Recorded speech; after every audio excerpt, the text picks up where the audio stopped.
오늘도 참으로 좋은 날입니다. 본문 말씀은 출애굽기 14장 15절에서 31절이고요.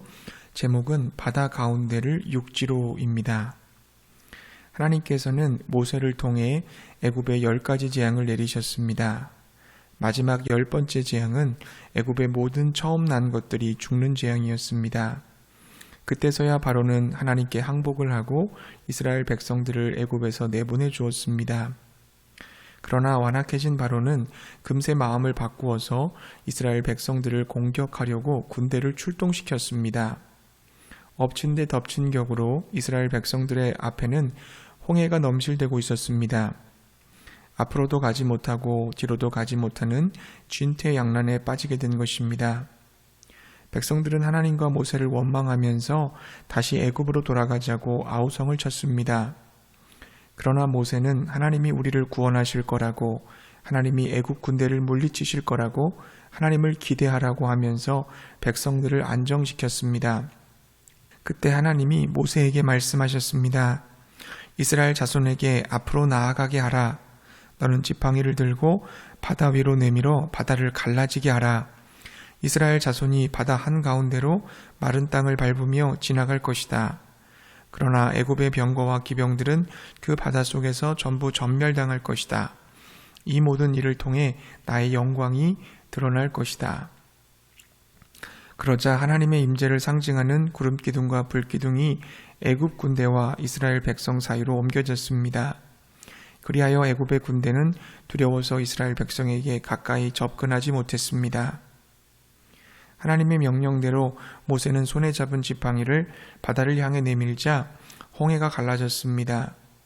하나님께서는 밤새도록 큰 동풍을 일으키시어 바닷물을 물러가게 하심으로 바다를 가르셨습니다. 바닥을 드러낸 바다가 마른 땅이 되었고 물이 좌우의 벽이 되었습니다. 이스라엘 백성들은 갈라진 바다 한가운데를 걸어갔습니다. 그 장면을 지켜보던 애굽 군대는 이스라엘 백성을 뒤쫓아 갈라진 바다로 달려들었습니다. 하나님께서는 그들을 혼란에 빠뜨리셨습니다. 그들이 들어오자 바닥의 물기가 흥건해져 병거 바퀴가 꿈쩍도 하지 못하게 된 것으로 보입니다.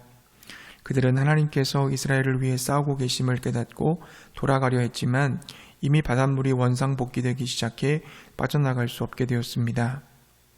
이스라엘 백성들이 홍해 도하를 완료하자 하나님께서는 모세에게 다시 손을 바다로 내밀어 바닷물을 원상복귀시키라고 지시하셨습니다. 모세가 명령대로 행하자 새벽쯤 바다의 양쪽 벽이 내려앉으면서 처음 상태로 돌아가기 시작했습니다. 애굽 군사들은 밀려오는 파도에 모두 숨을 대고 말았습니다. 그들의 모든 병거와 기병들과 군대가 한꺼번에 희생되어 한 명의 생존자도 남지 않게 되었습니다. 출애굽한 밤부터 새벽까지 놀라운 기적이 일어났습니다. 바다가 갈라지고 이스라엘 백성들은 나누어진 바다를 가로질러 행진했으며 애굽과 그의 군대는 물속에 수장되고 말았습니다. 이 기적은 자연적인 사건이나 이스라엘 백성들의 노력으로 얻어진 것이 아니었습니다. 출애굽기 14장 30절은 이렇게 증거합니다. 그날에 여호와께서 이같이 이스라엘을 애굽 사람의 손에서 구원하심에 이스라엘이 바닷가에서 애굽 사람들이 죽어 있는 것을 보았더라. 이 사건은 여호와 하나님께서 일으키신 것임을 믿으시기 바랍니다. 하나님께서 이스라엘 백성들을 구원하신 것입니다. 절체절명의 위기에서 구원받은 이스라엘은 운이 좋아 산 것이 아니라 하나님이 살려주신 것입니다. 사랑하는 성도님들, 하나님만이 구원자가 되십니다. 하나님만이 우리를 보호하시고 인도하심을 믿으시기 바랍니다. 때로 천사를, 불기둥과 구름기둥을 동원하시고 때로는 바다를 갈라지게 하셔서 저와 여러분을 구원해 주시는 하나님을 믿으시기 바랍니다. 그런데 하나님은 구원의 기적을 일으키실 때 우리의 믿음을 사용하기 원하십니다. 하나님께서 홍해바다를 가르실 때 혼자 하실 수도 있으셨습니다. 하늘로부터 손 하나가 내려와서 쫙 갈라지게 하실 수도 있었을 것입니다. 그러나 하나님은 혼자 일하시지 않고 모세를 사용하셨습니다. 모세에게 내 손을 내밀라, 네가 잡은 지팡이를 바다를 향해 내밀라고 명하셨습니다. 하나님이 이루실 역사에 모세를 참여시켜 주신 것입니다. 하나님께서는 혼자 일하시지 않습니다. 하나님의 일에 저와 여러분을 참여시키시는 줄로 믿습니다. 창조주 하나님께서 우리를 만드시고 우리를 이 땅에 보내셨습니다. 우리는 하나님으로부터 보냄을 받은 자들입니다. 왜 보내셨을까요? 이 땅에서 우리가 해야 할 일이 있기 때문입니다. 나만이 이 땅에서 감당해야 할 일이 있습니다. 다른 누군가는 할 수 없는 오직 나만이 해야 할 일이 있습니다. 내가 그 일을 감당할 때 하나님의 역사가 나타납니다. 하나님의 기적, 하나님의 구원이 일어나게 될 줄로 믿습니다. 내가 감당할 그 일이 무엇일까요?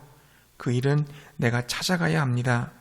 하나님께서 이 땅에 나를 보내신 목적, 나만이 해야 할 일을 내가 찾아내야 합니다. 어떻게 그 일을 찾습니까? 나에게 주어진 하루하루의 삶에서 믿음으로 살아감으로, 순종함으로 살아감으로 찾아야 합니다. 오늘 하루를 주님 안에서 어떻게 살았는지가 나의 평생의 삶을 대변해 줍니다. 1분, 1시간, 하루가 모여서 일주일, 한 달, 1년이 됩니다. 그렇게 시간이 지나면 나를 향한 하나님의 목적, 내가 무엇을 위해 부름받았는지를 알게 됩니다. 그러므로 우리는 날마다 믿음으로 살아야 합니다. 하나님이 손을 내밀라고 하시면 내밀어야 합니다. 바닷물에 발을 대라고 하시면 대야 합니다. 앞으로 전진하라고 하면 전진해야 합니다. 하나님을 믿는다면 그 믿음의 순종으로 응답해야 될 줄로 믿습니다. 그 믿음과 순종의 작은 몸짓을 통해 하나님은 일하십니다. 하나님께서 영광을 받으십니다. 나의 손은 연약합니다. 힘이 없습니다. 흔들거립니다. 고통스럽습니다. 그러나 내가 믿음과 순종으로 하나님의 손을 붙들 때 하나님은 내 손을 강하게 하십니다. 힘을 주십니다. 치유해 주십니다. 하나님의 기적과 구원을 경험하게 될 것입니다. 우리 한국교회가 존경했던 고 이성복 목사님은 항상 오른손을 꽉 쥐고 다니셨다고 합니다. 목사님, 왜 그렇게 오른손에 힘을 주고 계세요? 하고 물으니까 나 주님 손잡고 다니는 거야 라고 하시더랍니다.